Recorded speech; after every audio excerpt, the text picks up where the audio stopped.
हाँ, मेरा नाम रमेश जरई है। वैसे ही मेरा स्कूल का नाम रामेश्वर जरई है। एक्चुअल में हम लोग मेरे पिताजी के मेरा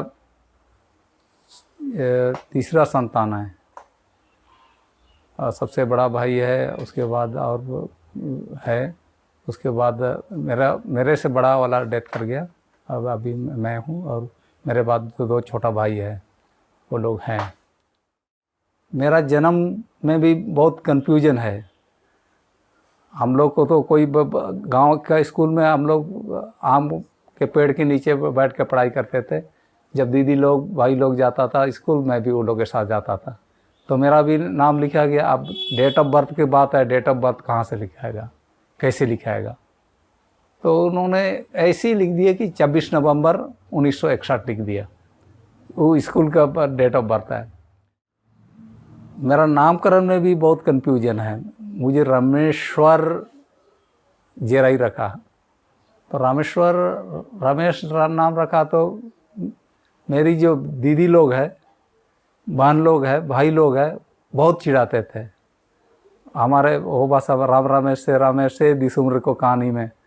तो शायद इसलिए वो होता था कि वो रमेश नाम का बहुत लोग होता था इसलिए करता था, या कि आप पूरे दुनिया में ऐसे फैल जाओगे, नाम आपका जाएगा, इस तरह से करते थे। तो बहुत चिढ़ाते थे, मैं बहुत चिढ़ता था। 1940 में किसी ने हमारा वंशावली लिख के गया।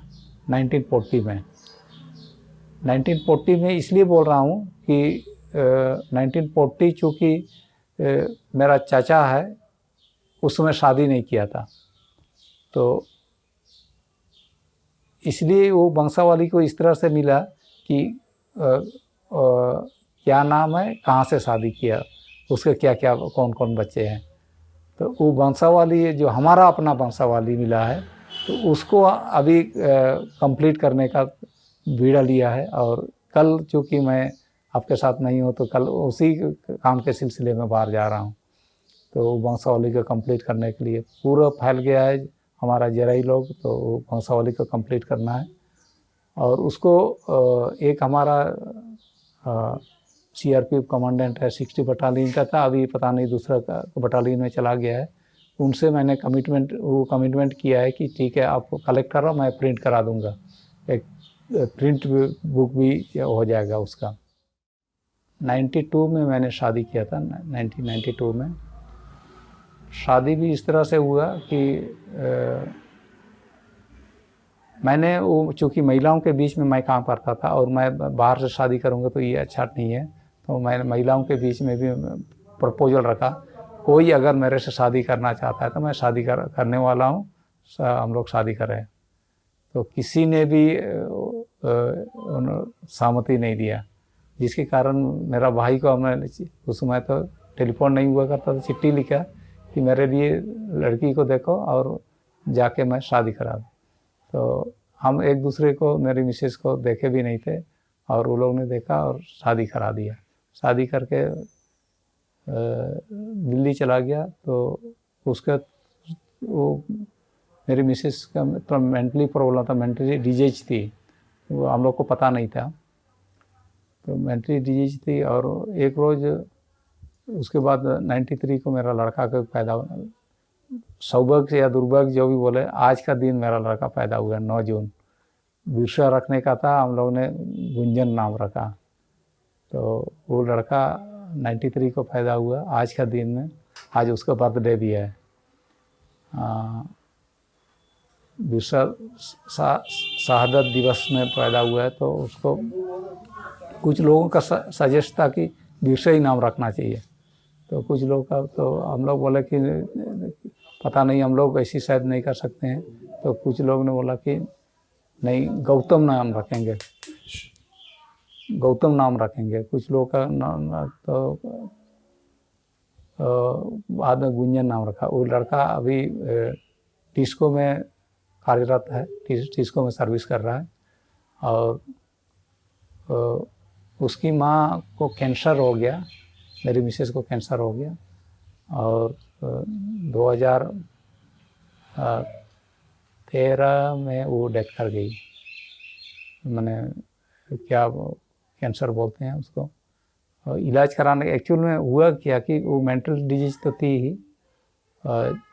जब हम ट्रीटमेंट कराया था दिल्ली में भी मैंने ट्रीटमेंट कराया था, एक बड़ा साइकिट्रिस्ट है, अशोक सरीन करके नाम था उसका, तो उनके यहाँ ट्रीटमेंट करा चलता था। जब तक दवा खाती है तो ठीक होती है, जब दवा बंद करते हैं तो फिर बीमार हो जाती है, नहीं उसको कुछ भी होश नहीं आता है। तो मुझे समझ में नहीं आया कि क्या हम लोग तो पहली बार महिलाओं के साथ इस तरह से साथ में रहे हैं, तो हो सकता है महिलाओं का स्वभाव ही इस तरह से होगा ये सोचते थे। लेकिन उसको वो बीमारी था, बीमारी में मैंने ट्रीटमेंट कराया। तो वो मेरा लड़का पैदा होने के बाद वो बोली कि नहीं हम लोग को गांव जाना चाहिए, गांव में भी रहना चाहिए। तो हम बोला कि इतना दिसंबर महीना, जनवरी दिसंबर में बहुत ठंडा होता है, मार्च महीने में हम लोग चलेंगे। मार्च महीने में आए तो वो लोग बोले कि हम लोग गांव में रुकेंगे, आप लौटो। मैं तो लौट गया। जब वो लोग को छोड़ा तो बाद में फिर उसका मेंटल डिजीज का वो हो गया। और एक रोज़ काफ़ी बारिश हो रही थी, वो लोग को बता रहा था कि बच्चा को लेके वो मायके जाने वाली थी, बच्चा को गोदी करके। बच्चा एकदम छोटा था, तो हम घर में बोला कि नहीं बच्चा को लेके जाने नहीं दो, तो ऐसी करो कि वो जाना ही चाहती है तो बाबू को छोड़ देगा और उसको पहुंचा दो। तो उसको वर्षा में ही पहुंचा दिया मायके। तो मायके वाला लोग बोला कि इतना वर्षा में कैसे पहुंचाया, तो उन लोग को कोई स्पष्टीकरण देना भी मुश्किल था, क्योंकि वो बच्चा को लेके नदी में बाढ़ आई है, वो है तमाम चीज़ है, कहीं पर वो बच्चा को छोड़ दिया तो बहुत दिक्कत होता। तो इस तरह से फिर हम लोग ने सोचा कि चलो मैं एकदम दिल्ली छोड़ दूंगा। चेबासा में रहना शुरू किया। चेबासा में रहना शुरू किया तो मेरी मिसेस को एक रोज़ मेरे मिसेस को मैं जब दिल्ली से वापस आया तो सबसे पहले ससुराल गया, क्योंकि गांव अगर जाऊंगा पहले तो वो लोग मुझे आने नहीं देगा, क्योंकि वो बदतमीजी भी की होगी। बच्चे को छोड़ना, छोटा बच्चा को छोड़ना बड़ा दिक्कत था। तो इस तरह से छोटा बच्चा को छोड़ के गई और उसको पहले लेके रहने जाओगे बोलेगा, यही सोच के मैंने पहले उसको यहाँ आया गया, उसको लेके फिर गांव गया। तो गांव तो ठीक गया, लेकिन पता नहीं क्यों दूसरा दिन मेरी सास और ससुर जी आए और उनको वापस ले गए। हम बोला कि हम लेके आए हैं, नहीं आप कैसे लेके आए हो बोलता है। तो ये झगड़ा था हम लोग का। बाद में वो मायके में रही और वहीं डेथ की। तो तब से चूँकि मेरा बच्चा छोटा था तो हम बोला कि भाई एक सहारा तो होना चाहिए, कोई उसकी माँ होना चाहिए। तो मैंने ऐसे ही डिक्लेयर किया था भाई ये लड़का तो है, अगर किसको मेरे साथ रहना है तो एक कंप्रोमाइज़ करते हुए रहे। तो एक रही और मेरे साथ अभी रहने लगी। तो उसी से एक लड़की है, तो लड़की अभी पीजी कर रही है संजीव कॉलेज रांची से। क्योंकि बच्चे भी बड़े हो गए, हम लोग भी बूढ़े हो गए, बाल काला करने से कोई जवान नहीं होता। तो ये बाल काला करने के बीच में भी बड़ा राजनीतिक हुआ था कि एक जगह गए थे,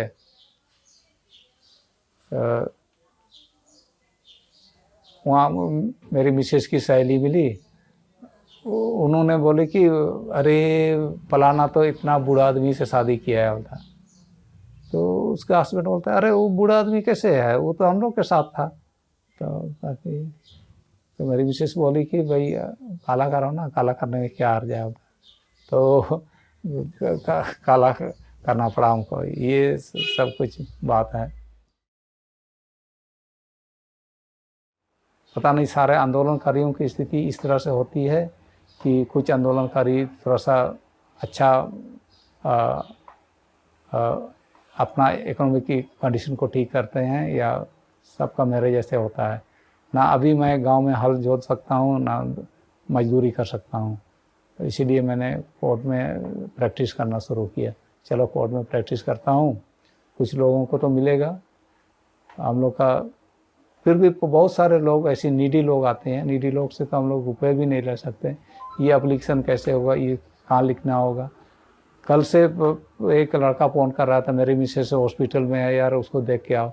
मैं वहाँ भी हॉस्पिटल भी नहीं जा पा रहा हूँ। तो ये स्थिति है। तो कभी कभी लगता है कि हम उतना शायद जितना लोग सोचते हैं उतना शायद हम लोगों को मदद नहीं कर पा रहे हैं। लेकिन हमारा फिर भी कोशिश रही है शुरू से कि हमारे लोग को किस तरह से मदद पहुँचे, या कहीं एप्लीकेशन लिख के या कहीं लीगल में भी, हर चीज़ में मदद पहुंचाना, यही हम लोग का कोशिश रही है। जब पढ़ते थे तो चूँकि झारखंड आंदोलन था तो ह्यूमन राइट का वायलेशन बहुत भयंकर होता था यहाँ। मुझे लगता है कि भारत में सबसे ज़्यादा फायरिंग यहीं पर हुई है, और इसी फायरिंग को सबसे भयंकर फायरिंग तो गोवा में हुआ था। गोवा गोलीकांड जो अभी कहते हैं, जो 8 सितंबर 1980 को हुआ था। 8 सितंबर 1980 को का थोड़ा सा मैं जिक्र करना चाहता हूँ कि क्योंकि 8 सितंबर 1980 के बाद से ही ज्वार का फॉर्मेशन होता है। 8 सितंबर 1980 को गोवा में लोग दो प्रकार का लोग था। एक तो गोवा में रोजगार पाने के लिए, एक तो अलग प्रांत। वो दोनों का समन्वय मीटिंग था, बड़ी मीटिंग थी। तो उस मीटिंग में जब गया तो जो आयोजक करता है, बीएमपी हुआ करते थे उस समय, बिहार मिलिट्री पुलिस।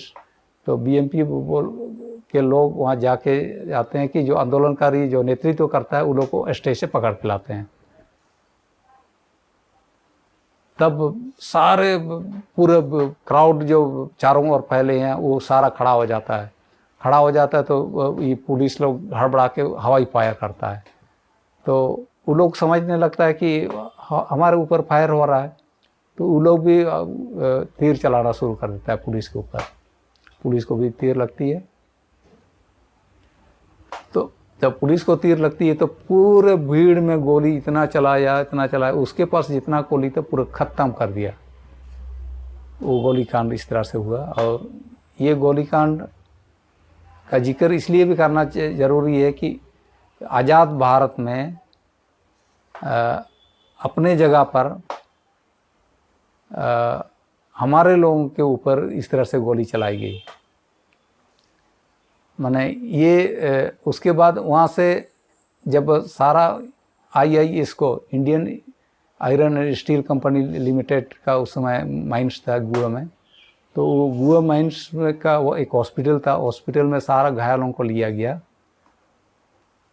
वहाँ ट्रीटमेंट के लिए। और बहुत सारे लोग तो गोली लगने के, चूँकि गोवा चारों ओर से पहाड़ों से गिरा हुआ है, कुछ लोग तो गोली लगने के बाद भागने के क्रम में जंगल में मर गए, कुछ लोग तो घर पहुंच के मर गए, उसका कोई हिसाब नहीं था।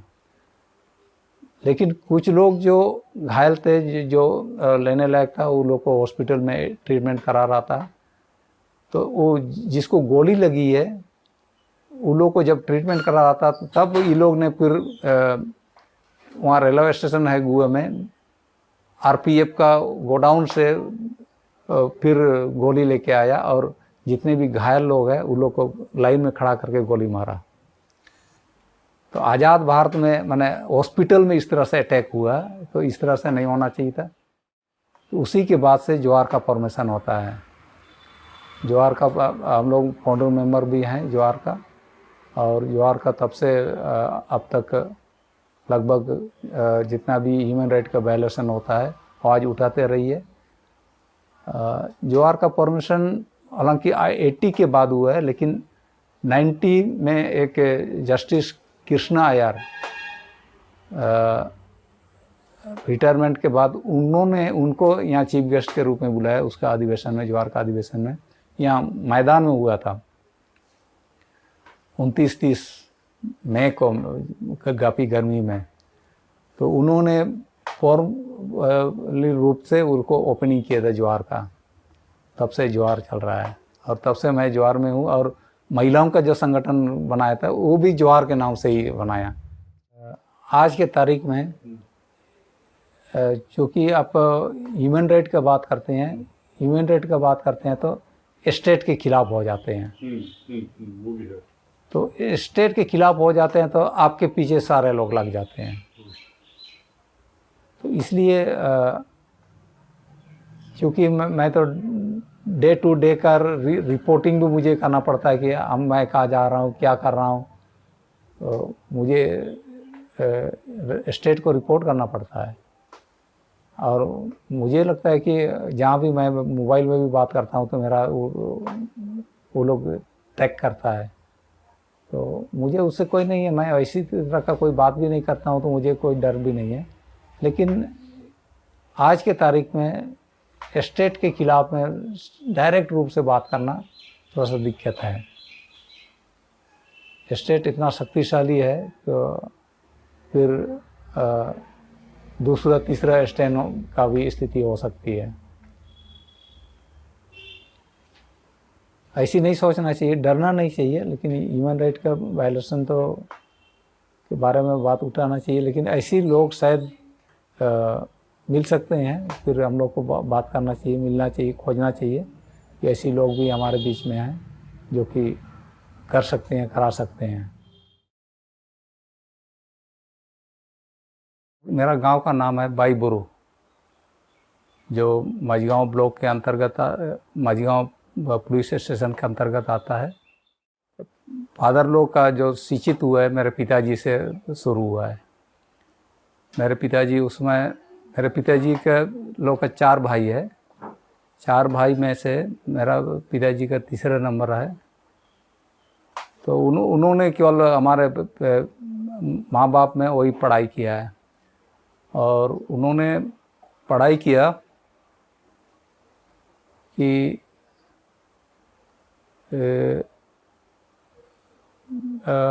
उस समय कोई स्कूल होता नहीं था, रोड भी नहीं था। तो चेवासा तो यहाँ से 70 किलोमीटर दूर है मेरा गांव। तो 70 किलोमीटर दूर से पैदल आके यहाँ पढ़ते थे। चेवासा में एक कोलाहन हॉस्टल हुआ करता था उस समय, उसमें रहते थे। और रुंटा स्कूल, जो कि रुंटा स्कूल 1926 में ओपनिंग हुआ था, मिडिल स्कूल। तो 1943 को वो हाई स्कूल बनाया। हाई स्कूल बना के फर्स्ट बैच वो मैट्रिकुलेट था। और मेरे पिताजी 99% ला के उस समय 1943 में वो पास हुए थे। पहले तो पिताजी पढ़ाई किए। पिताजी के पढ़ने से पूरा एरिया में शिक्षा का प्रचार प्रसार हुआ। उसके पहले कोई पढ़ाई लिखाई नहीं किए थे। तो शिक्षा का प्रसार होने के बाद बहुत सारे लोग पढ़ लिख गए हैं। अभी पूरा पंचायत में मुझे लगता है कि बहुत सारे लोग ग्रेजुएट है, इस तरह से पढ़े हैं। मेरे पिताजी को जब उस समय कोई बस का सुविधा नहीं था, मेरा बड़ा पिताजी वो सामान ला देते थे। 2 तरफ में चावल लेके आते थे, ढो के लाते थे। और यहाँ जांगीबुरु है, रास्ते में जांगीबुरु है। जांगीबुरु में एक रात रुकते हैं, तो वहाँ से लकड़ी फाड़ लेते हैं। तो चावल को एक तरफ कर लेते हैं, फिर लकड़ी को एक तरफ करके लाते हैं। तो मेरे पिताजी को पहुँचा देते थे। तो मैं हाई स्कूल में जब पढ़ता था, चईवासा में मैंने पढ़ाई किया हाई स्कूल। गांव का स्कूल में इसको पढ़ने के बाद फिर मिडिल स्कूल तक तत्तरी में पढ़ाई किया। हमारा जो पंचायत पर भी पढ़ता है, वहाँ पढ़ाई करने के बाद मुझे चईवासा में भेजा गया। चईवासा में भी भेजा गया। तो चईवासा में जब मैं पढ़ाई शुरू किया, उस समय मुझे एक मेरा बड़ा भाई हॉस्टल में छोड़ के आया था। हॉस्टल से स्कूल कैसे जाती है मुझे नहीं पता था, ऐसी स्थिति थी। तो इस तरह से पढ़ाई किया। और हम लोग का सेकंड जनरेशन शायद जो एजुकेट हुए हैं गांव से, सेकंड जनरेशन। जब मैट्रिक पास किया, मैट्रिक पास मेरा हालांकि 77 पेज था मेरा मैट्रिक का। हम लोग 11 क्लास तक पढ़ते थे उस समय। 77 पेज था मेरा मैट्रिक में। मैं बीमार हो गया एग्ज़ाम के टाइम पे, तो मैं 78 में परीक्षा लिखा और 78 में पास हुआ। और मैं पढ़ाई के समय में हाई स्कूल में मेरा साइंस था, फिर कॉमर्स पढ़ाई किया, फिर मास्टर डिग्री में आर्ट्स पढ़ाई किया, फिर लॉ भी पढ़ाई किया। तो मैं किसी चीज़ में पारंगत नहीं हूँ अपने आप में। मैंने हर सब्जेक्ट टच किया, लेकिन हिस्ट्री ज्योग्राफी हमसे हम कब अभी तक देखे नहीं है, हिस्ट्री ज्योग्राफी। बाकी सब सब्जेक्ट थोड़ा बहुत पढ़े थे, साइंस में भी, या इकोनॉमिक्स पढ़े थे। एक्चुअली में इकोनॉमिक्स भी साइंस के रूप में आता है, लेकिन ये इंडिया में साइंस को मान्यता नहीं दिया है। कॉलेज में आने के बाद हम लोग का ये हॉस्टल में संजीवियर्स कॉलेज, अभी जहाँ आप रुके हैं वहीं संजीवियर्स कॉलेज हॉस्टल हुआ करता था, उसी में हम लोग रहते थे। और वो हॉस्टल जेपी मूवमेंट आंदोलन का सेंट्रल केंद्र बिंदु था, और झारखंड अलग प्रांत का भी केंद्र बिंदु था वही हॉस्टल, ये हॉस्टल। तो हम लोग चूँकि शुरू में ऐसी हॉस्टल में रहे हैं, तो हम लोग का सोच भी इस तरह से, अलग प्रांत का सोच वहाँ से डेवलप होता है हम लोग का। जब पढ़ाई कर रहे थे हम लोग केबी हॉस्टल में रहते थे। केबी हॉस्टल में उस समय 74-75 जेपी मूवमेंट का आंदोलन चला। 73 में ही जेपी मूवमेंट का आंदोलन चला और हम लोग को हॉस्टल खाली करने का आदेश आया। तो अब कहाँ जाएंगे हम लोग, न गाड़ी घोड़ा सब बंद। तो किसी तरह से हम लोग चले गए। रास्ते में एक ट्रक मिली। ट्रक ऐसी चाईबासा से नहीं छूटी थी, चाईबासा के बाहर से छूटी थी, क्योंकि चाईबासा तो पूरा बंद था। और किसी तरह से घर पहुँचे। हम लोग ने तय किया था कि ट्रेन से हम लोग गए कैंतपुसी तक, कैंतपुसी से पैदल जाना है या किस तरह से जाना है वो हम लोग को नहीं पता था। 73 की बात है। तो उसके बाद से हम लोग तो सोच रहे थे कि हम लोग जेपी आंदोलन से हम लोग को क्या लेना देना, बच्चे हैं, बच्चे पढ़ते हैं। तो हम लोग उधर गांव तरफ गए थे। गांव तरफ में खूब मस्ती मार रहा था हम लोग। अरे आज स्कूल कॉलेज सब बंद हो गया, हम लोग इधर रहेंगे। जब आया तो बोलता है कि हॉस्टल खाली करो। हॉस्टल को खाली करना था हम लोग को।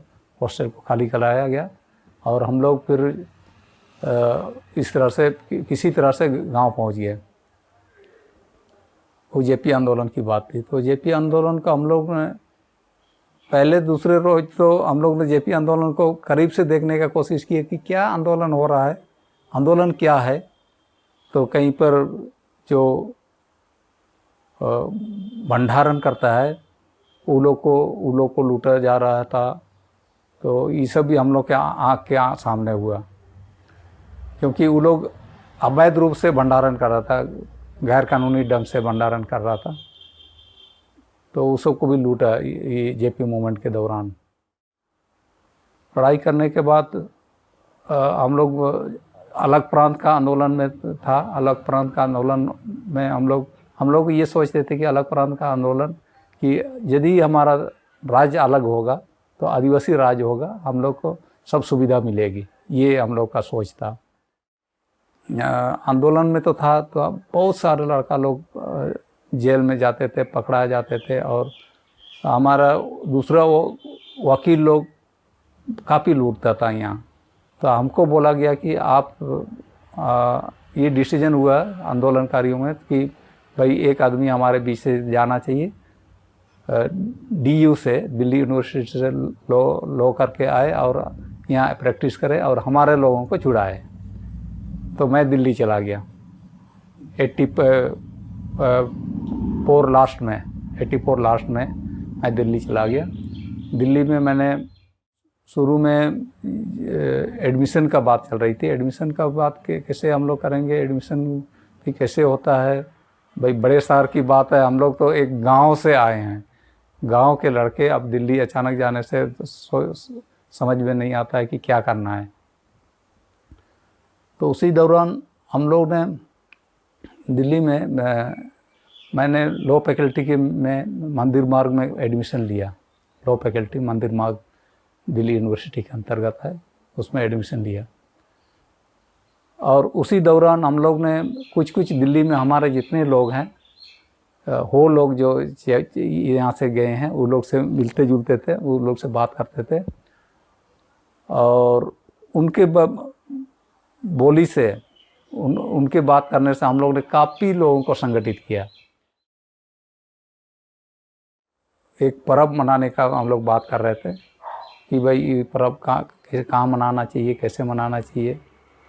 तो उसी दौरान इतनी छोटी सी एक पेपर में ये आई थिंक हिंदुस्तान पेपर है, उसमें समाचार आता है कि एक लड़की एक बॉक्स पलंग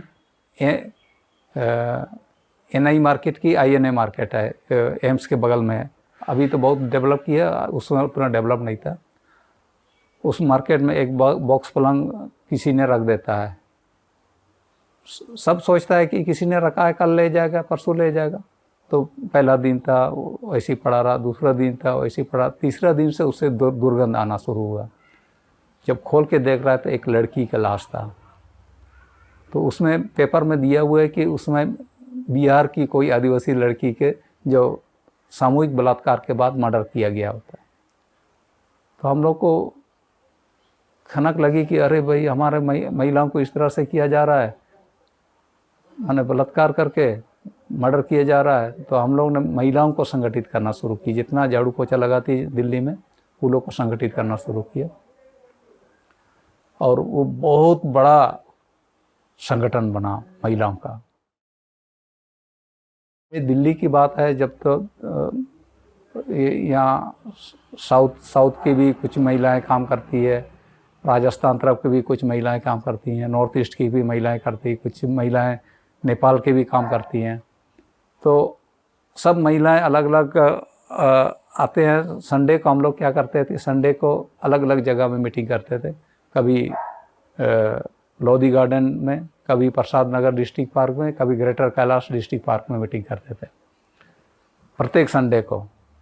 तो संडे को हम लोग का क्या होता था कि सब कोई अपना खाने का लेके आता था और एक बड़ा सा दरी में बिछा देते हैं और सब उसमें रख देता है, उससे जिसको जो खाना है खा लेता है दिन का खाना।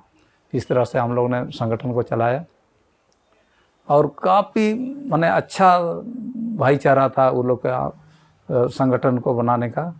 और उसमें हम लोग का उद्देश्य ये था संगठन बनाने के पीछे में डाटाबेस करना था।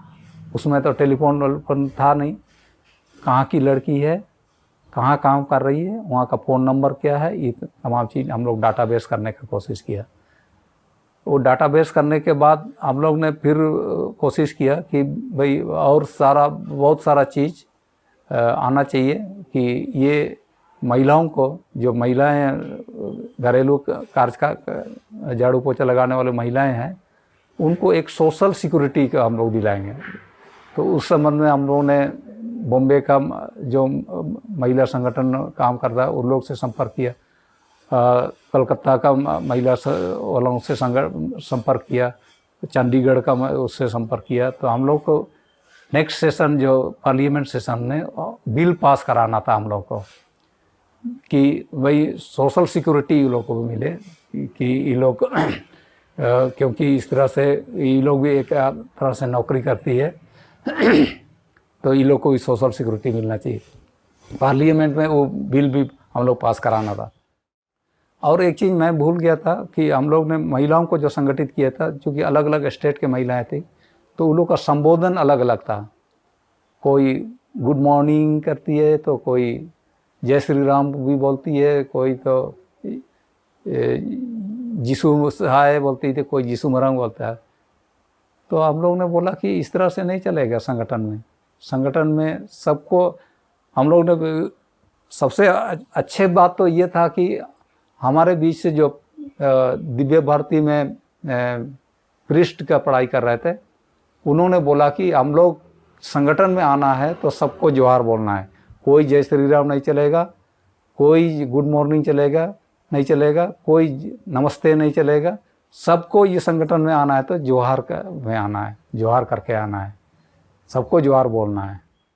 और दिल्ली में रह के मैंने जितने भी वहाँ के लोग हैं उन लोग को मैंने एक साइकिल ख़रीदा, मैंने 200 रुपये में सेकेंड हैंड साइकिल ख़रीदा, साइकिल में ही घूमता था पूरा दिल्ली। उसके बाद कहाँ हमारे लोग रहते थे उन लोग को खोज खोज के उसका एड्रेस, एक दिल्ली में हमारे लोगों का मेलिंग लिस्ट तैयार किया।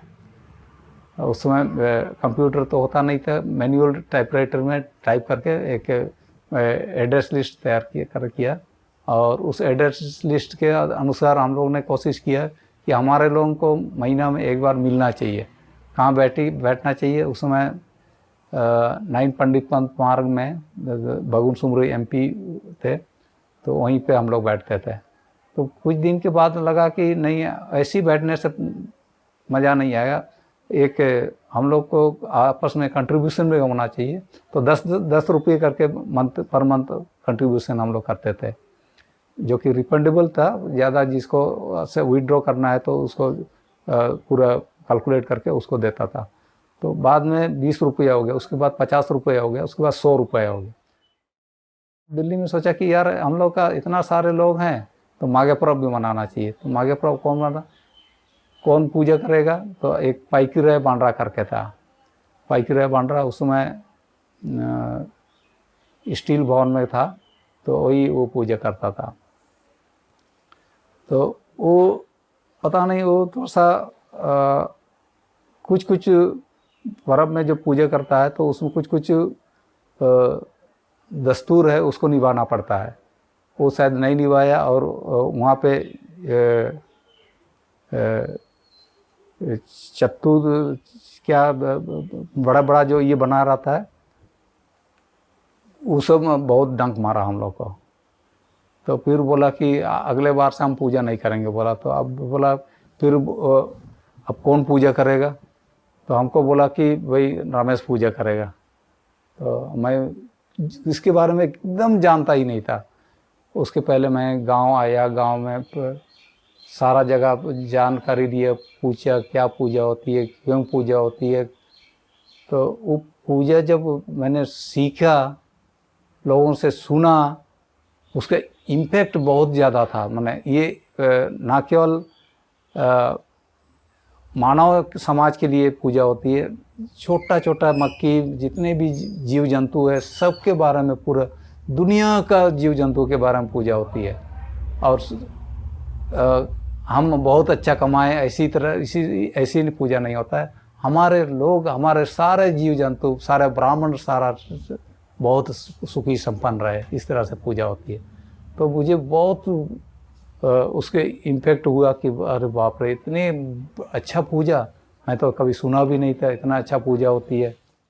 बाद में एक लड़का और लड़की यहाँ दिल्ली से लेके गया, तो उन दोनों तो कैसे रहेगा यार, बिना शादी किए तो अभी इस तरह से नहीं रहना चाहिए। तो शादी कौन कराएगा? होता है नहीं, रमेश कराएगा। अब मुझे समझ में नहीं आया क्या शादी करना है। अभी फिर मेरे पल्ले में एक लफड़ा आया कि क्या करना है। तो मैं सोचा कि अच्छा, तो ये गांव गैसरी, मैंने गांव का एक देवता होता है, ये गांव का एक देवता होता है, और एक देसावली का देवता होता है, ये देसावली का देवता होता है। तो वो दोनों के बीच में, वो दोनों के नाम से मैंने पूजा किया और उन लोगों को शादी करा दिया। तो बाद में मैंने यहाँ रियलाइज किया कि यहाँ पर एक शादी में मैं गया हुआ था। शादी में मेरी भतीजी का शादी हो रहा था। तो एक आदमी मास्टर था, वो कुलगुरु के अभी वो डेथ कर गए, वो पूजा कर रहा था। तो उसके बाद पूजा के बाद मैंने उनसे जब संपर्क किया कि मैं भी शादी कराया, इस तरह से पूजा किया होता है, तो वो बोला कि बहुत अच्छा किया होता है। तो यही तो होता है पूजा में होता है। तो मैं भी सोचा कि चलो कम से कम मैं भी शादी करा सकता हूँ। मेरा एक टर्निंग पॉइंट था वहाँ, एक तरह से टर्निंग पॉइंट है हम कहेंगे कि एक रोज़ मेरा एक दोस्त आया, चलो घूमने चलेंगे होता है दिल्ली में।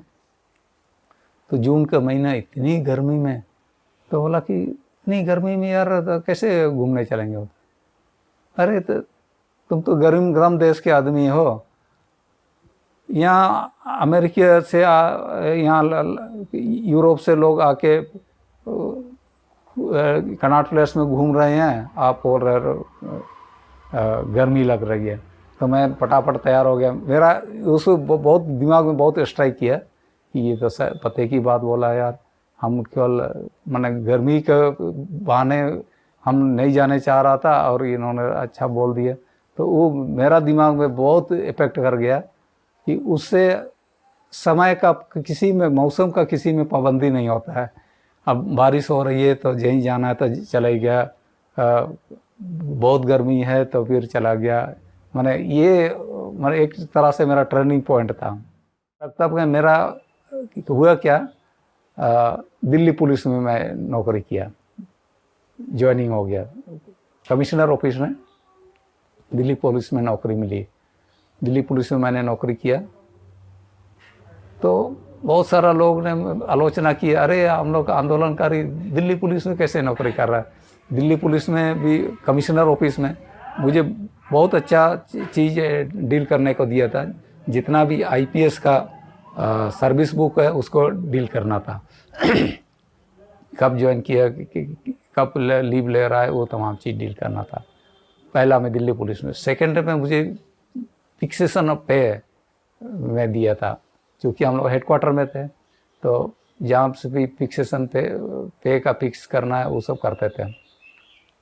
उसके बाद बहुत सारा आलोचनाएं जब मेरे ऊपर आई कि देखो देखो आंदोलनकारी पुलिस ज्वाइन किया है, तो मैं रिजाइन दे दिया।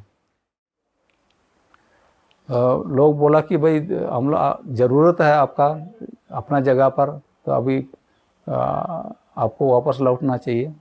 शुरू में मैंने वो जिक्र नहीं किया था, सीईसी में ज्वाइन किया था मैं, जब central for education and communication उसमें ज्वाइन किया था, ताकि मेरा अपना कुछ खर्चा पानी भी चले और मैं अध्ययन भी करूं, पढ़ाई भी करूं, ये था। तो उसमें मैं ज़्यादा दिन तक नहीं रहा, बाद में दिल्ली पुलिस में ज्वाइन किया। दिल्ली पुलिस में जैसे ज्वाइन किया मेरे पिताजी गुजर गए इधर। मेरे पिताजी गुजरने के बाद मैं दिल्ली पुलिस में नया नया ज्वाइन किया था। पहला रोज़ दूसरा दिन सीईसी में तो फ़ोन था, सीईसी में फ़ोन आया कि आपके पिताजी डेथ कर गया। तो मैं तीसरा दिन मैं वापस आया, ज्वाइन करके वापस आया। ज्वाइन करने के बाद वापस आया, फिर वहीं दिल्ली पुलिस में वापस फिर ज्वाइन किया। मैं जब सीईसी में था उस समय मुझे नहीं पता था कि भाई झारखंड आंदोलन में किस तरह से मदद किया जाए। तो जितने भी यहाँ से जाते थे, कभी होम मिनिस्टर से मिलने जाते थे, तो वहाँ का प्रेस कॉन्फ्रेंस कराना, प्रेस स्टेटमेंट बांटना, प्रेस रिलीज बांटना, वो सब मेरा काम था। तो मैं जाता था, क्योंकि दिल्ली में प्रेस रिलीज बांटना बहुत बड़ी बात नहीं थी कि एक ही प्रेस क्लब में शब्द का अलग अलग वो बॉक्स है, सब में डाल दे गया, वही करता था। तो वो थोड़ा सा सही था। मैंने सभी आंदोलनकारियों से भी मिलता था, फिर क्या हो रहा है वो सब भी जानकारी लेता था, और प्रेस स्टेटमेंट भी बांटता था। तो सब मेरा दिल्ली का काम था। रिजाइन देने के बाद मेरा जो बड़े भाई थे उसमें कपूरथला में थे, पंजाब में, तो वो उसी दिन आए। तो बोले कि आए, और जिस रोज़ मैंने 1 महीने का नोटिस दिया था दिल्ली पुलिस से, 1 महीने का नोटिस में 1 महीने के बाद एक्सेप्ट जब हुआ उस दिन मेरा भाई भी आया। तो उन्होंने मुझे बहुत गाली दिया, क्या नौकरी को मजाक समझते हो, नौकरी का रिजाइन किया हो, ये किया हो। तो बहुत मेरे से झगड़ा किया। तो उसी समय मेरा कजन, मैं तो वहाँ दिल्ली में कजन के यहाँ रहता था, कजन ब्रदर के यहाँ। तो भाभी बोली कि रमेश तेरा एक चिट्ठी आया है होते हैं। तो फिर वो चिट्ठी खोल रहा था तो दूसरा एक अपॉइंटमेंट लेटर था मेरा, दूसरा अपॉइंटमेंट लेटर था। और वो appointment letter terminal tax department का था, चुंगी जिसे कहते हैं, टर्मिनल टैक्स। तो टर्मिनल टैक्स डिपार्टमेंट में काम करना शुरू, ठीक है, रिजाइन हो गया, ये डिपार्टमेंट में ज्वाइन करो। तो उसमें मैंने काम किया। उस समय इंडियन सोशल इंस्टीट्यूट के सामने टीबी बिल्डिंग पे डिपार्टमेंट था। मुझे डायरेक्ट उसमें नहीं भेजा, मुझे हेल्थ डिपार्टमेंट में भेजा पहले में। तो वो डिपार्टमेंट में मुझे चूँकि टैक्स लेना था, तो मैं उधर संगठन में तरफ से मैं समय नहीं देने सका, बहुत व्यस्त हो गया, बहुत व्यस्त हो गया। इधर नौकरी करना है, इधर गांव घर का देखना है, फिर अपना ड्यूटी, कभी रात को ड्यूटी होता है, कभी दिन को ड्यूटी होता है, इस तरह से। तो एक आदमी एक रोज़ बोला कि ऐसे ही हम लोग बैठे थे, ऐसे ही करके बैठे थे। वो हमारा कलीग था, टर्मिनल टैक्स डिपार्टमेंट में ही उसमें काम करते थे। तो उनका ये कहना था कि पता नहीं वो हर तरह का देखते हैं कि क्या करते हैं, कि वो उन्होंने मुझे दो चीज़ कहा। एक चीज़ तो आप दिल्ली में आगे तक नहीं रहोगे, आप वापस जाके अपने जगह पर अच्छा काम करोगे। तो मुझे तो कुछ समझ में नहीं आया। और एक बोला कि आप भविष्य में अपना हाथ किसी को नहीं दिखाओगे। तो मुझे लगा कि मैं पता नहीं क्या दिखा रहा हूँ, कि क्या है मेरा हाथ में, मुझे नहीं पता। तो और तीसरा चीज़ उन्होंने बोला कि देखो, रुपये यहाँ काम करते हो तो रुपये कुछ कमा लेना चाहिए, रुपये सब कुछ है, रुपये से ही अपना परिवार चलता है, रुपये से ही घर बनता है, रुपये से ही कल को शादी करोगे, बच्चे होंगे, बच्चे को पढ़ाना है, सारा रुपये की ज़रूरत होती है। तो आप रुपये, क्योंकि हमारे टर्मिनल टैक्स में लोग झोला भर भर के रुपये ले जाता है, और मैं ही एक ऐसे आदमी हूँ कि किसी से रुपया लेता नहीं था। तो मैं सोचा कि यार, दूसरे दिन मैं टॉयलेट में बैठकर 4 बजे सुबह मैं टॉयलेट जाता हूँ, टॉयलेट में बैठ कर सोच रहा था यार ये आदमी क्या बोला। तो मैंने सोचा कि हाँ, रुपये तो ज़रूरत है, कमाना चाहिए। सोचा दिल्ली में मैं कोटी खरीदूँगा, प्लेट नहीं खरीदूँगा, कोटी खरीदूँगा, देखा जाएगा जो भी होगा। तो एकदम उस रोज़ बन टन के गया, नाइट ड्यूटी चल रहा था, आज से कमाना शुरू, ये सोचा। तब मैंने देखा कि होम मिनिस्टर ने, चूँकि टर्मिनल टैक्स होम मिनिस्ट्री के अंदर आता है, तो वो मिनिस्ट्री डिपार्टमेंट को ही ख़त्म कर दिया। तो उस रोज़ बोलता कि उस रोज़ मेरे से सीनियर तो जो हेड होता है, वो बोला कि जरा ही आपका हवाले कर रहा हूँ पूरा चुंगी को, आप 11th आवर में भी होम मिनिस्टर से आदेश आ सकता है, तो आप चलाओ, होता है। तो मुझे छोड़ के गया। तो इतने सारे गाड़ियों के पाँपे के बीच में था, हम लोग सोचे कि आज अभी चुंगी ख़त्म हो गया, जाओ करते। तो उस सब से भी कुछ रुपये भी लेता है, तो करोड़ों रुपये हम लोग ले सकते थे, लेकिन हम लोगों ने लिया नहीं। कुछ लोगों ने सजेस्ट किया, चूँकि मेरे अंडर था पूरा बैरियर, तो बोला कि बाबूजी हम लोग को कुछ चुंगी लेना चाहिए। हम बोला कि नहीं लेंगे, हम लोग सबको जाने दो। सबको हम लोग ने जाने दिया, और हम लोग ने किसी से लिया नहीं। तो ये था कि पता नहीं, मैं वो रुपये के दलदल से बच गया शायद, वो अपने आप को समझता हूँ। तो बाद में टर्मिनल टैक्स को तो ख़त्म किया हम लोग, चूँकि कमीशन थ्रू से गए हैं, तो मुझे हेल्थ डिपार्टमेंट में भेजा, ट्यूबरकुलोसिस का हेल्थ डिपार्टमेंट, जो tuberculosis building ISI Indian social institute के सामने वाला बिल्डिंग में उसमें था। तो वहीं मैं काम करता था। 6 महीने तक हमको कोई काम सौंपा ही नहीं। मैं IGSS में या इंडियन सोशल इंस्टीट्यूट में जाके किताब पढ़ते रहता था, मैंने दिन भर 6 महीने तक। बाद में मुझे वहाँ क्या बोलते हैं उसको, पे बनाने का, रिटायर जो हो रहे हैं उसका, वो सबको कैलकुलेट करने का जिम्मा दिया। कुछ दिन देने के बाद मुझे उस डिपार्टमेंट में मुझे दवा खरीदने का, ट्यूबरकुलोसिस का दवा खरीदने का जिम्मा दिया गया। ट्यूबरकुलोसिस ऑफिसर के माध्यम से, जो हमारा बॉस के माध्यम से, हम लोग 1 लाख तक का दवा एट ए टाइम खरीद सकते थे। तो पता नहीं कितना परसेंटेज होता था, मुझे नहीं पता, लेकिन मेरा 1% होता था। और पर महीना हम लोग कम से कम 15-20 लाख तक का दवा खरीदते थे। तो 15-20 हज़ार हम रुपये से दूर भागना चाहते हैं और रुपया ऑटोमेटिक मेरे यहाँ आ रहा है, वही हम तजुब हो गया। 95 दिसंबर को अचानक मैं उसके पहले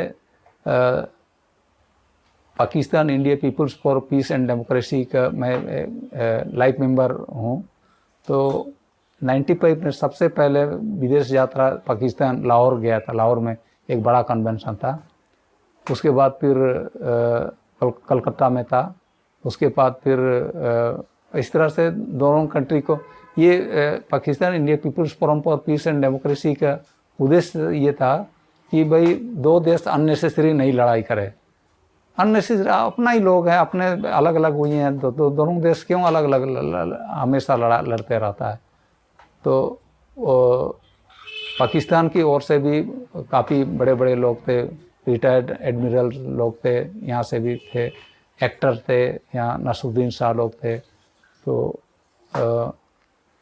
ये सब माने ये हमारे बीच में जो दूरियां हैं वो दूरियां को पाटने के लिए वो बनी थी।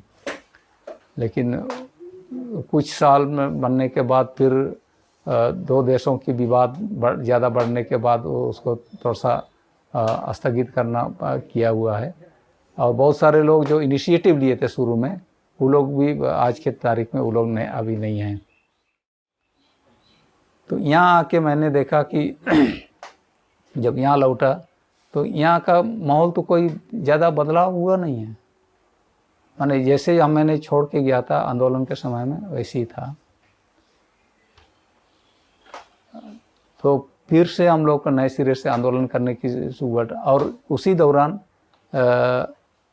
जितने भी आंदोलनकारी संगठन हैं, चाहे कोयल कारो हो, चाहे नेत्राट मिल फायरिंग रेंज हो, या यूरेनियम माइंस का आंदोलन हो, सभी आंदोलन को कोऑर्डिनेट करने का कोशिश की, संयोजक करने का कोशिश किया। भाई हम लोग किस तरह से अपना जगह में तो आंदोलन करेंगे, लेकिन उसके साथ साथ हम झारखंड को किस तरह से अलग करेंगे। तो ये बोलना चाहिए, ये आंदोलन का सोच जो स्टैन का था, और स्टैन के साथ हम लोग हमेशा रहे हैं। और 1993 को भी जब मैं यहाँ आया था तब पहली बार बहुत दिन से रुका हुआ था कोयल कारो, तो 1993 को एक नोटिफिकेशन आता है कि फिर उसको शुरू किया जाएगा। हम लोग पहला लोग था कि जो वहाँ लोगों को बताने के लिए कोयल कारो गए। स्टैंड भी था कि भाई इस तरह से होने वाला है, तो हम लोग सतर्क कराना चाहिए। तो वो एक था कि यहाँ ज्वाइन किया, जवाहर में पुनः मैंने ज्वाइन किया। हम लोगों ने तय किया था कि भाई मिनिमम रिक्वायरमेंट हम लोग को आना चाहिए, होना चाहिए, बाकी चलेगा। तो कहीं से सपोर्ट भी हम लोग को नहीं मिलता था, तो मिनिमम रिक्वायरमेंट किसी तरह से हम लोग को व्यवस्था हुआ और हम लोगों ने यहाँ चलाने का कोशिश किया। और बहुत सारा इस यहाँ पे फिर जब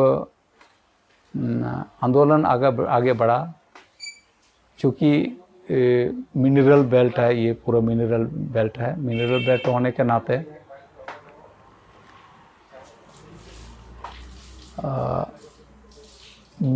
जगह जगह पर, चूँकि पहले से हमारे लोग गांव बसाए हैं, तो उन लोगों को हटाने का प्रक्रिया शुरू किया। और उसी प्रक्रिया के दौरान ये नक्सली का बात हुआ।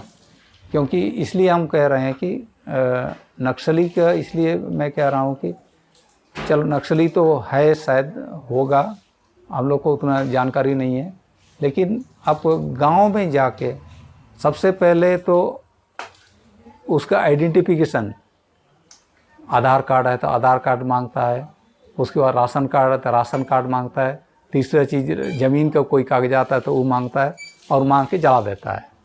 तो ये कैसे नक्सली को ख़त्म करने का तरीका है? पहले उसका सारा चीज़ जला दो, और उसके बाद खाने का कुछ है तो चावल है, खाद्य पदार्थ है तो उसको भी जला दो। तो वो समझ में नहीं हम परे हो गया कि क्यों इस तरह से करता है। चलो नक्सली है तो नक्सली को पकड़ना चाहिए, नक्सली को अंदर करना चाहिए, हम लोग उसके खिलाफ उसके पक्ष में भी नहीं है, लेकिन हमारे गांव के लोगों को क्यों सताया जाता है। तो मैं एक उदाहरण बताना चाह रहा हूँ कि एक आदमी हल चला जोत रहा है जंगल के भीतर में, तो अचानक इधर उधर से सीआरपीएफ सब भारी मात्रा में इधर से आता है उधर से आता है, तो उसको घेर लेता है। तो ये आदमी क्या कर रहा होता है, अरे हल जोत रहा होता है। वो जंगल का आदमी हिंदी भी बोलने नहीं आता है, चलो रास्ता दिखा बोलता है, और रास्ता दिखा बोलता है, रास्ता तो इधर से ऐसी रास्ता आप लोग इधर से जाइए होता है। तो वो हल जो जोत रहा था बैल को इसी तरह से छोड़ के उन लोग को रास्ता दिखाने चला गया, और वही आदमी के ऊपर केस हो गया कि यूपीए सारा चीज़ उसके ऊपर केस हो गया, इस तरह का केस। तो हम लोग को लगने लगा कि भाई ये क्या हो रहा है, एक आदमी रास्ता दिखाने के लिए जाता है और उसके ऊपर केस हो जाता है और अंदर चला जाता है, तो ये तो गलत हो रहा है।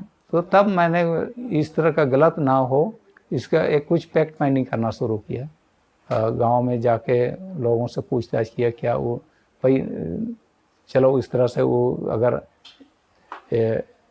आंदोलनकारी या एक्टिविस्ट था तो वो चलेगा, लेकिन जो आदमी गांव का साधारण आदमी है उसको भाई आप पकड़ के लाओगे। तो एक आदमी को बोलता है कि वही लोग जब अचानक पहुंचता है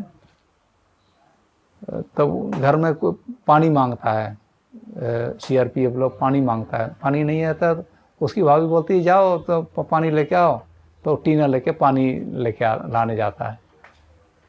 तो देखता है अभी तक नहीं आ रहा है, कि कहाँ हो गया, पानी लाने गया भेजे हैं। तो उधर कुछ सीआरपीएफ था वो उसको पकड़ लेता है, उसके ऊपर भी वही केस होता है। तो वो थोड़ा सा मानसिक रूप से ज़्यादा परिपक्व नहीं था और हिंदी तो समझता ही नहीं था, तो उसको पकड़ के रखा, तो उसके ऊपर भी ये सब तमाम चीज़ धारा लगा दिए यूपीए उसका। तो उससे हमको लगने लगा कि ये तो गलत आदमी गलत हो रहा है। तब वो फैक्ट फाइंडिंग के दौरान और उसके बाद बहुत सारा जहाँ भी वैसे पता होता है तो मैं तो सब फैक्ट फाइंडिंग करने की कोशिश करता हूँ और देखना चाहता हूँ कि कितना सही है तो ठीक है, सही है, गलत अगर हुआ है तो भाई उसको अरेस्ट करना चाहिए, जो धारा लगाना चाहिए, लेकिन इनोसेंट लोगों को इस तरह से नहीं होना चाहिए। तो वही सोच के अनुसार कुछ मैंने केस भी लिया था, कुछ लोगों को बेल भी किया, कुछ लोग सजा भी हो गया, कुछ लोग निकल भी गया, ख़त्म भी हो गया। उसके बाद से मैं ये फिर यहाँ ज्वाइन किया स्टैंड के साथ। स्टैंड के साथ ज्वाइन करने के बाद चूँकि हम लोग स्टैंड का रांची जाना भी एक कारण था। हम लोग ने पहले सोशल डेवलपमेंट सेंटर में हम लोग प्रोग्राम करते थे, तो एक दिन सोशल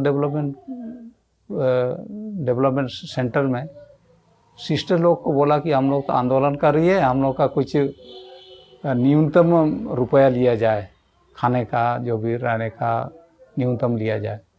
तो वो लोग बोला कि नहीं हो सकता है। तब उस समय स्टैंड के साथ वो लोग का काफ़ी बहस हुआ, भगजक भी हुआ। वो लोग तब स्टैंड बोला कि हम लोग का भी एक सेंटर होना चाहिए, हमारे लोगों को बैठने के लिए बात करने के लिए जगह होना चाहिए, उसके लिए मैं कोशिश करूँगा। तो वही है बगीचा, तो बगीचा उसी का उपज है और अभी बगीचा ज़्यादातर उसी में काम कर रहा है कि जो लोगों को जगह नहीं मिलती है इस तरह का समाज के बारे में बात करने का, लोगों के बारे में बात करने का, वो लोग को वहाँ बात करने का पूरा छूट है। वहाँ रहने का, खाने का, वहाँ न्यूनतम रुपया तो लिया जाएगा, लेकिन वहाँ पे आपका इस तरह का बात आप कर सकते हैं। ये तो उसी पे हम लोग ने पहले तो एक फादर को जिम्मा दिया था वहाँ बनाने का, वो फादर भी गायब हो गया, पता नहीं कहाँ चले गए। तब स्टैन को खुद हम लोग ने बोला कि यदि बनाना है तो हम ही लोगों को जाके आपके दिशा निर्देश में ही बनाना चाहिए। तो स्टैन ने अपने खुद फिर गया और कुछ पहले से कुछ हमारे लोग थे जो आंदोलनकारी थे, जेल में काफ़ी दिन गुजारे, तो उन्हीं लोगों को वो बनाने का जिम्मा दिया। तो कुछ लोग तो लास्ट तक बनाने में मदद किए, कुछ लोग तो पूरा नहीं करने सके। उन लोग को मजदूरी भी बाकायदा देता था। एक लड़का तो साइकिल में जाता था रांची, साइकिल में जाता था, साइकिल से आना जाना करता था। तो वो थोड़ा सा इंजीनियरिंग पढ़ रहा था, इंजीनियरिंग पे पढ़ाई ड्रॉप करके वो लोग अलग प्रांत आंदोलन में घुसा। तो कुछ लोग कमिटेड लोग हैं जो कि इस तरह से कर सकते हैं, तो वही लोग के दिशा निर्देश पे उन्हीं लोग के द्वारा वो बगीचा बनाए। तो अभी उन लोग का नाम कहीं नहीं होता है, लेकिन वो लोग उसमें सहयोग दिया है। काम करने में बाकायदा उन लोगों ने मजदूरी लिया है, लेकिन फिर भी वो लोग का भी सहयोग रहा है। कहीं से आप नहीं कह सकते कि कुछ लोगों ने मिलके बगीचा को बनाया, इस तरह से नहीं कह सकते हैं। कुछ लोग ने अपना जो आंदोलन, अपना जीवन को न्यौछावर कर दिए, वो लोग का भी हाथ है बगीचे को बनाने में। बहुत सारे लोग नहीं जानते हैं कि बगीचे कैसे बनाए, क्यों बनाए। तो ये एक मेन चीज़ है कि बगीचा हम लोग जाते थे, हम लोग कोऑर्डिनेट करते थे, तो लोग बहुत ज़्यादा तो उस समय नहीं था, लेकिन एक आंदोलनकारी लोगों के लिए रुपये तो बहुत ज़्यादा था। तो इसलिए उसको थोड़ा सा अपना जगह हो। शुरू में कोशिश किया था कि ये मदरसा उसके बैक साइड में एक मैदान है, वहाँ करने का था, वहाँ भी नहीं दिया। वहाँ भी एक स्कूल बनी है, ले दे के मैंने आंदोलनकारी लोगों को एकदम पीछे हमारे लोग ही रहने नहीं देते हैं, इसलिए बहुत दूर में दे दिया। खैर ठीक है, अभी जगह है, जब भी मौका मिलता है तो वहाँ हम लोग बैठ सकते हैं, बात कर सकते हैं। चूँकि वहाँ दिल्ली में वकालती पूरा नहीं किया, तो मैं यहाँ आके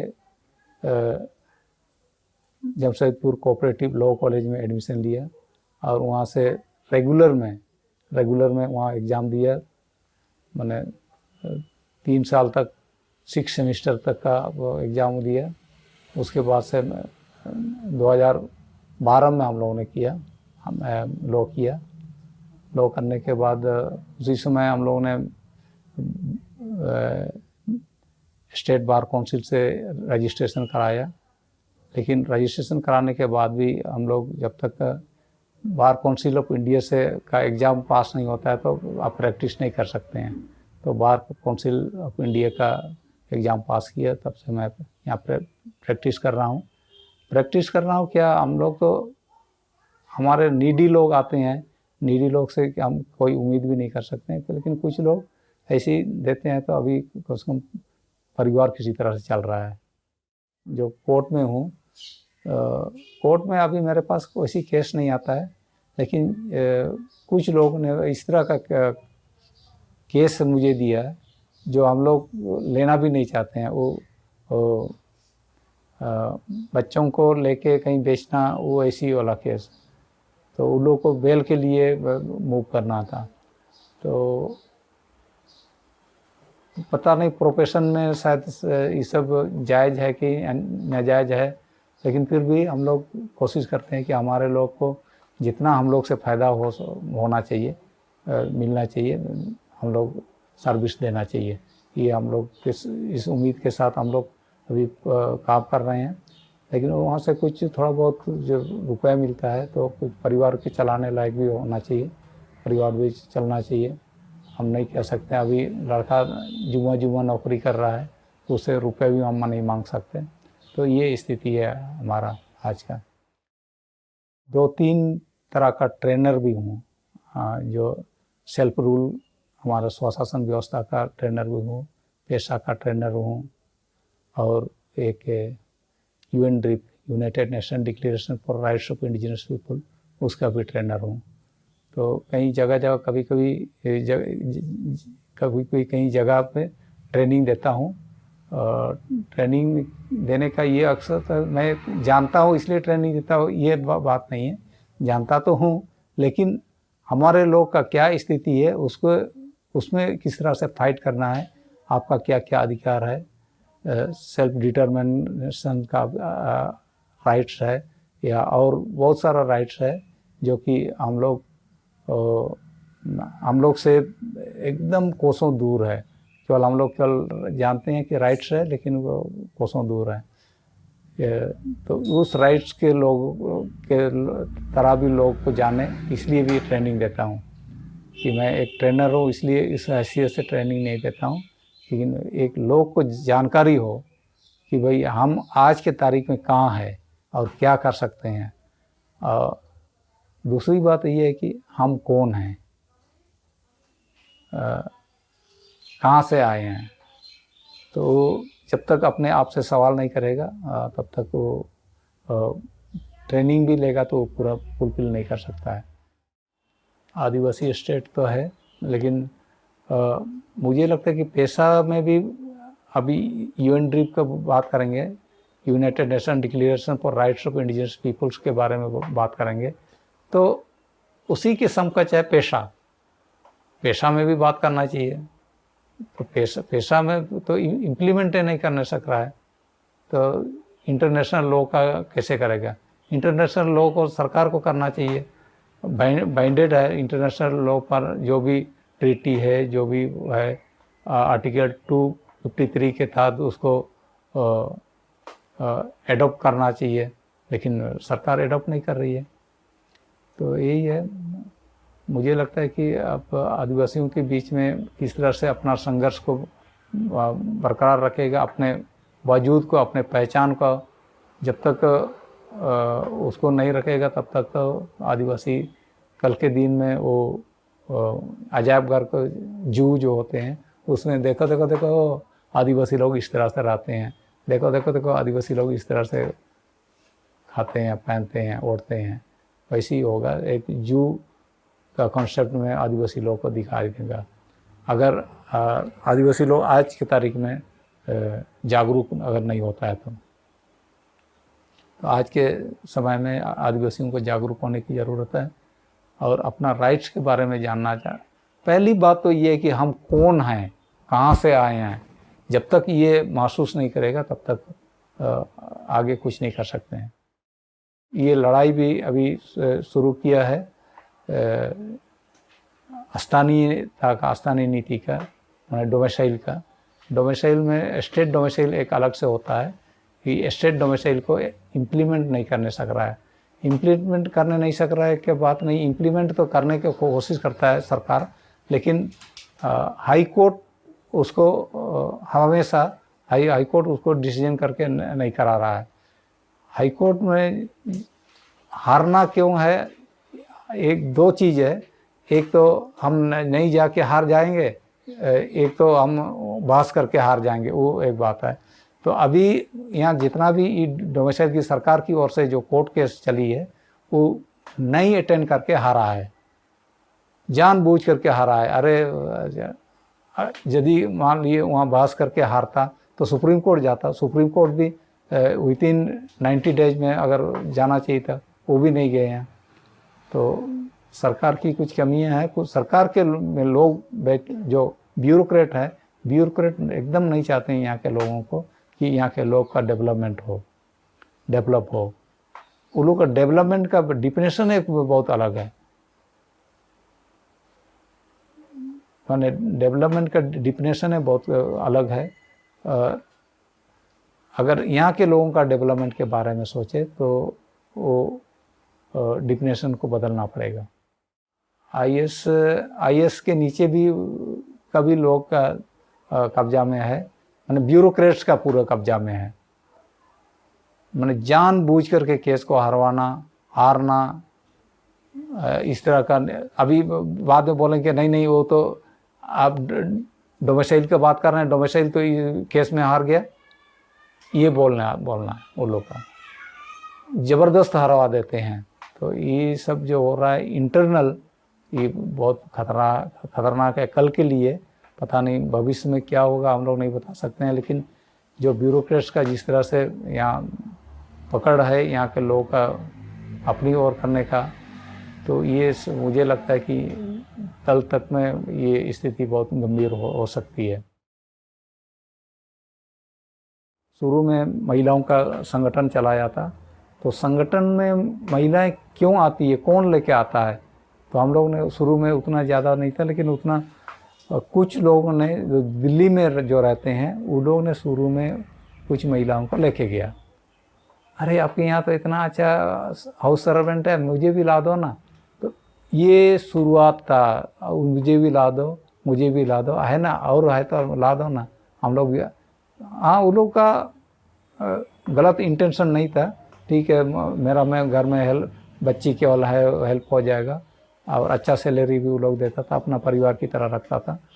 लेकिन उस शुरुआत को इस तरह से अभी इतना भयंकर रूप ले लिया है कि अभी दिल्ली जाएगा, बॉम्बे जाएगा या गुजरात जाएगा काम के वास्ते, वहाँ स्थिति बहुत ख़राब है। अभी आप सोच सकते हो, एक अनजान व्यक्ति आपको लेके जा रहा है, एक अनजान जगह जा रहे हो, आपको लेके जा रहा है, आपको कैसे रखेगा, कहाँ रखेगा, क्या खिलाएगा, उस पर आप डिपेंड होंगे। आपसे कुछ नहीं कर सकते हो कि आप हाँ मुझे ये चाहिए वो चाहिए। तो इस तरह से जानकारी के अभाव के चलते बहुत सारे लोग पलायन भी कर रहे हैं, और पलायन के में बहुत सारे लोग गायब भी हो रहे हैं, आ भी नहीं पा रहे हैं। और इस तरह से जनसंख्या भी, मुझे लगता है कि हाल फिलहाल में एक टीवी न्यूज़ में दिखाया था, ये चक्रधरपुर स्टेशन में पलायन वाला पूरे स्टेशन में सोया हुआ है। देखो ये कहाँ जा रहे हैं, ये कहाँ जा रहे हैं, ये कैसे जा रहा है। तो एक महिला तो अपना पति को सोया हुए छोड़ के भाग के गई थी, तो जब खोजते खोजते अपना हस्बैंड वहाँ तक पहुँचा तो बोला कि नहीं, उसको बोला कि आपने अपना हस्बैंड को बताया था, नहीं बताया, क्योंकि उसको बताने से मुझे जाने नहीं देता, इसलिए मैं चुपके से भाग रही हूँ। तो बाद में वो स्टेशन से उसका हस्बैंड उसको वापस ले जाता है। हमारा जगह इतना संसाधन है, इतने सारा रिसोर्सेज हैं, इस रिसोर्सेज का इस्तेमाल अगर अच्छी तरह से करें तो मुझे लगता है कि यहीं पर स्वर्ग है, बाहर जाने की ज़रूरत नहीं है। बाहर में केवल कुछ लोग नौकरी करते हैं तो बाहर जाना पड़ता है, वो लोग जाए, लेकिन अधिकतर लोग केवल काम के वास्ते जो जाते हैं उसके लिए वो शायद उतना अच्छा नहीं है। और भविष्य में समाज को भी, यहाँ का आदिवासी समाज को भी भुगतना पड़ेगा कि भाई यहाँ के सारा रिसोर्सेज, आप अभी गांव में जाएंगे तो गांव को कोई आदमी अगर डेथ किया है तो वो जो दफनाने के लिए जो गड्ढा खोदते हैं ना, वो खोदने वाला भी नहीं मिलते हैं। ये स्थिति हो गई है आज के तारीख में। तो मुझे लगता है कि ये कम होना चाहिए, और कम हम लोग तो हर जगह इसके बारे में हम लोग बात करते हैं कि भाई हम कौन हैं, कहाँ से आए हैं, क्या करना है, हमारे लोग कहाँ हैं। तो जब तक इसको हम लोग नहीं करेंगे तब तक तो मुश्किल है। तो हम ही लोग को शुरू करना है। 1948 को हम लोग, मैंने एक लेख लिखा है, द इनिशिएटिव। तो हम लोग ने उसके पहले इनिशिएटिव का मैं 2-3 जिक्र किया हूँ। एक तो बिरसा मुंडा का जयंती का 15 नवंबर को दिल्ली में हम लोग ने मनाया। पहले में बहुत छोटा रूप में मनाया, दूसरी बार में गांधी पीस फाउंडेशन में बड़ा रूप में मनाया, तीसरी बार में बड़ा मनाया, ये कौन सा ऑडिटोरियम में, बड़ा ऑडिटोरियम में मनाया। और उसमें हम लोग ने, उसमें वेलफेयर मिनिस्टर हुआ करते थे सीताराम केसरी को चीफ मिनिस्टर बनाया। तो उसके बाद से ही पार्लियामेंट में इसका बिरसा मुंडा का तस्वीर लगा, उसके पहले नहीं था। उसके बाद बिरसा मुंडा का स्टाम्प जो ये स्टाम्प बनता है वो बना, उसके पहले नहीं था। कोई चीज़ का इनिशिएटिव, कोई चीज़ का शुभारंभ करने से मात्रा से बहुत आगे। तो मैंने एक आर्टिकल लिखा है, अपना इतिहास स्वयं लिखा है, स्वयं लिखा है, एक आर्टिकल लिखा है। तो उसी के तहत मैंने एक उसमें जिक्र किया है। मैं बहुत छोटा था जो पिताजी के साथ हम लोग को बरसात के मौसम में मेड़ बांधने जाता था। तो एक आदमी से मिलता है, बात करता है, तो वहीं बैठ बच्चा सुनते रहता है क्या हो रहा है, क्या क्या चीज़ के बारे में बात कर रहा है। तो वहीं से मुझे ऐसा लगता है कि अरे यहाँ के बारे में ये इस तरह से बता रहा है, यहाँ की स्थिति ऐसी है। कभी बामन घाटी की लड़ाई भी हुई थी यहाँ पे। अरे तब मुझे लगा कि ये तो यार बड़ा गांव तो है, गांव का भी अपना इतिहास है। चक्रधरपुर रोड से जाते हैं तो शारदा मिलता है, यहाँ पुटीदा पहले है। पुटीदा मैंने यहाँ से पानी निकल रहा है, पुटी होके पानी निकल रहा है इस तरह से। और शारदा मैंने शारदा नहीं है, शारदा है। शारदा मैंने वहाँ का पानी बहुत अच्छा है, उपजाऊ में है, वहाँ का पानी पीने से माने बहुत हेल्दी होता है। ये आगे फिर जाने तक कायदा है, कायदा मैंने वहाँ का पानी थोड़ा सा काय टाइप का है। उससे आगे जाएंगे तो लोरदा है, मैंने लोरदा, वहाँ भी पानी निकल रहा है। तो इस तरह से दा है, उसको शारदा मैंने अभी यहाँ का इतिहास को बदलने का प्रक्रिया किस तरह से जारी है उसके बारे में हम लोग बात करते हैं। तो चईबासा भी नहीं था, चईबासा ऐसी कुछ था। और यहाँ का इतिहास भी कुछ अलग है। तो ये सब देखते हुए आजकल मैं एक एक चीज़ में एक आर्टिकल लिखना शुरू करता हूँ। पता नहीं अभी उम्र का इतना दहलीज में 65 वर्ष के बाद जब लिखना शुरू करेगा तो वो कितना लिखने पाएगा नहीं पाएगा, समय मिलेगा नहीं मिलेगा। जब समय था तो हम लोग समय का सदुपयोग नहीं किया, अब समय नहीं है तो पता नहीं समय का सदुपयोग कैसे कर सकते हैं कि नहीं कर सकते हैं। तो एक एक आर्टिकल 2 पेज का, 1 पेज का इस तरह से लिख के उसको प्रिंट कराने का बात कर रहा है। उद्देश्य था कि यहाँ का लोगों को बौद्धिक रूप से माने शैक्षणिक रूप से उसको परिपक्व करना, यहाँ का जो भी इतिहास है उसको डॉक्यूमेंट करना और पब्लिश करना, डिक्यूमेंटेशन करना। तो ये काम था। और यहाँ के लोगों को ही, यहाँ के लोगों द्वारा ही लिखवाना। ऐसी नहीं है कि बाहर का कोई डॉक्टरेट किया है वो लिख देगा, ऐसी नहीं है। यहाँ के लोग आप अपने बारे में, हम लोग ने एक कोशिश भी किए थे कि भाई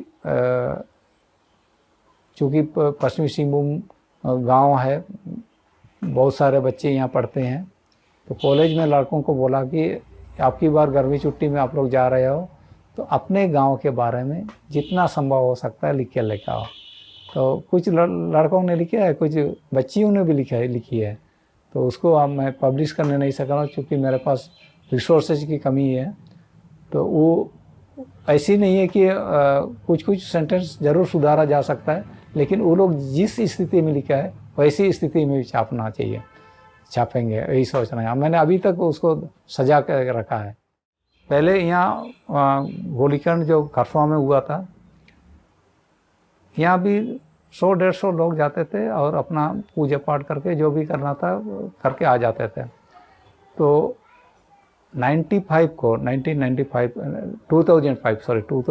को हम लोग ने एक रैली किया था, साइकिल रैली। गुंटिया चूँकि विजय स्थल है, वहाँ पर जीत हुई थी, वो लोग का किसी ज़माने में लड़ाई हुई थी वहाँ पे। विजय स्थल गुंटिया से शहीद स्थल खरसवा तक का साइकिल रैली। तो उसका प्रचार प्रसार इतना हम लोग ने किया, इतना किया कि उस समय जो 400-500 लोग आते थे ना, 10,000, 15,000, 20,000 लोग आ गए। तो हम लोग का वो कोशिश से इतना लोग आए। अभी प्रत्येक साल बहुत सारे लोग आते हैं। तो अभी के बच्चा को पूछोगे ना 1 जनवरी को क्या होता है वहाँ, तो बोलता है कि अरे मेला लगता है करसों में। क्योंकि जानकारी हो सकता है उनके पेरेंट्स उन लोग को नहीं बताए होंगे। तो इस तरह से जानकारी के अभाव में हम लोग अपना आंदोलन का जो इतिहास है उसको हम ही लोग ख़त्म कर रहे हैं। दिखावा बहुत ज़्यादा है, दिखावा बहुत ज़्यादा है। और दिखावा के चलते एक बड़ा फ़ोन होना चाहिए हाथ में। किसी ज़माने में तो रेडियो पकड़ना बहुत बड़प्पन था। आजकल मोबाइल पकड़ना बड़ा है। आंदोलनकारी नहीं होता तो मैं भी कहीं सरकारी नौकरी करके रिटायर हुआ होता। अभी चुपचाप से हम भी अपने बच्चों के साथ, नाती पोतों के साथ खेल रहे होते। लेकिन अभी स्थिति नहीं है। शायद हम लोग को थोड़ा सा सोच था कि हमारे क्षेत्र के लिए, हमारे लोगों के लिए कुछ करने का या जागरूक करने का। मैंने जागरूक एक रोज़ में होंगे ऐसी बात नहीं है। मैं हमेशा लीगल हम लोग अवेयरनेस कैंपेन हम लोग चलाते हैं। तो उसमें हम हमेशा बोलते हैं कि भाई मिनिमम चीज़ आपको जानना होगा कि भाई हम रोज़ अगर नहाएंगे, रोज़ खाते पीते रहेंगे तो हम बीमार नहीं होंगे। अच्छा पानी पिएंगे तो बीमार नहीं होंगे। रास्ता में हमेशा हमको बाएं में चलना चाहिए। दाएं में चलेंगे तो क्या होगा, एक्सीडेंट होगा। तो ये मिनिमम चीज़ आपको जानना होगा कि भाई हम लोग इसे लॉ पढ़ने की ज़रूरत नहीं है, लॉ जानने की ज़रूरत नहीं है, लेकिन मिनिमम चीज़ आपको जानना होगा। तो यही हम लोग बताते रहे हैं कि अब अपना लाइफ में मिनिमम चीज़ हम लोग लेके चलना चाहिए। सेटिस्फेक्शन नहीं मिला आंदोलनकारी से कि आंदोलन तो किया हम लोग ने। जिस समय झारखंड एक्चुअल में अलग होना चाहिए था उस समय तो अलग करने नहीं दिया। जिस समय अलग नहीं होना चाहिए था, क्योंकि वो हमारा जो कोशिश था, हम जिस तरह से आंदोलन कर रहे थे, हमारा स्टेट होगा, हमारा राज्य होगा, हमारे लोग होंगे, सब खुशहाल रहेंगे, अपना पूरा ग्रेटर झारखंड का बात होगी। तो चूँकि सभी जगह वहाँ का लोग के अनुसार, वहाँ के कम्युनिटी के अनुसार से सभी राज्य जब बने हैं, तो झारखंड राज्य में भी झारखंडियों का होना चाहिए, ये सोच के किया था। लेकिन आज के तारीख में झारखंडी कम हो गया। अभी डिलिमिटेशन की भी बात हो रही है, गैर झारखंडी ज़्यादा हो गया। लाइफ बड़ा स्ट्रगल है, मैंने पारिवारिक रूप से भी स्ट्रगल है, और आंदोलन रूप में तो खैर स्ट्रगल ही है। मैंने एक आंदोलनकारी अपना परिवार से भी लड़ता है, अपना लोगों के हित के लिए भी लड़ता है, और राज्य के लिए भी लड़ता है, एक अधिकार के लिए भी लड़ता है। ये मुझे बड़ा संकुचित कर देता है सोच को। मैंने इतने उधेड़ बुन के बावजूद भी लोग बहुत तैयार होते हैं तो कुछ करने को।